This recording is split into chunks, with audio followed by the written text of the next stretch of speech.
I'm a man of few words. I'm not going to talk much. Here's the deal. Here's the deal.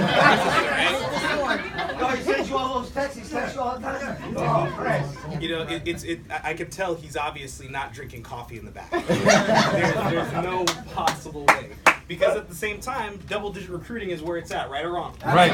Okay, so is there any possible way any one of us can get what we want without double-digit recruiting? No. Not for a second. So, yeah, let's make it happen. You know, what I was also going to do is I was talking to Noakes as you were, you know, whomping in the back. He was talking about the fact that he's going to end up doing the same thing. He says, you know, Chris, whatever the case may be, he'll end up beating you as well. So we'll see what happens when the numbers end at the end of the month. So now let me get back to Chris mode, because trash talking's whatever. Here's the deal, right? The whole concept of what's happening here, or why we're winning the way that we're winning, and it's funny because I'm loving the fact that there's so much competition in this room right now. You know what I mean? Because like he said, this is what was happening when Jonathan and a lot of these RVPs, when Luke and Nene were going at it. This is the kind of thing where everybody wants to like if your tires are slashed when you leave here, it was probably me kind of situation. You know what I mean? So the thing is, it's an exciting time because one, RVPs get popped out of environments like this. Does that make sense? Yeah. So the whole concept is just recruiting, staying focused on recruiting. Like, you know, when we're recruiting, another thing I really want people to understand the concept of is don't apologize for recruiting. People don't have the luxury or the privilege of being able to recruit in their job.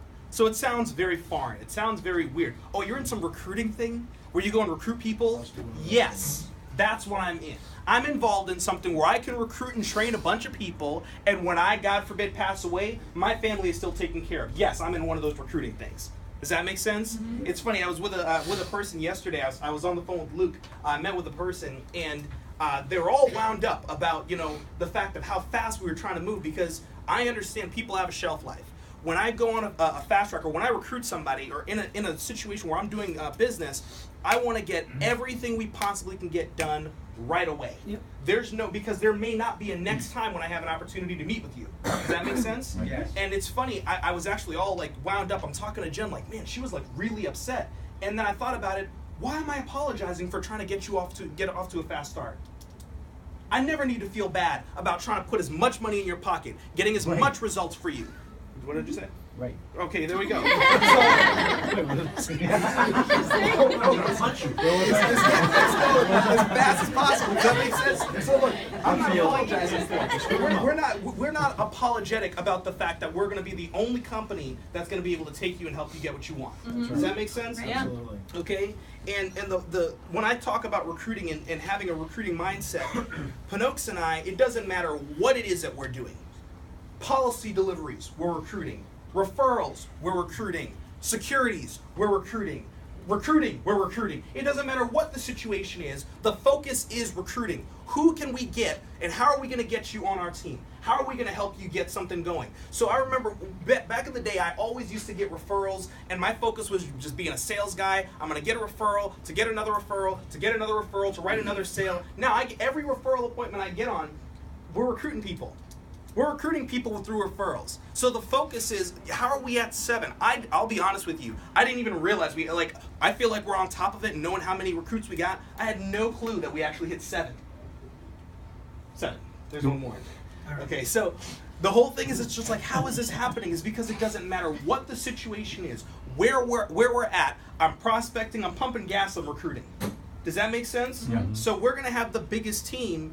The CIA team wearing the hat is because we're gonna blow it up, because we're only focused on recruiting. Everything comes from recruiting, okay? You know, and not being disillusioned the fact that people are looking for opportunity.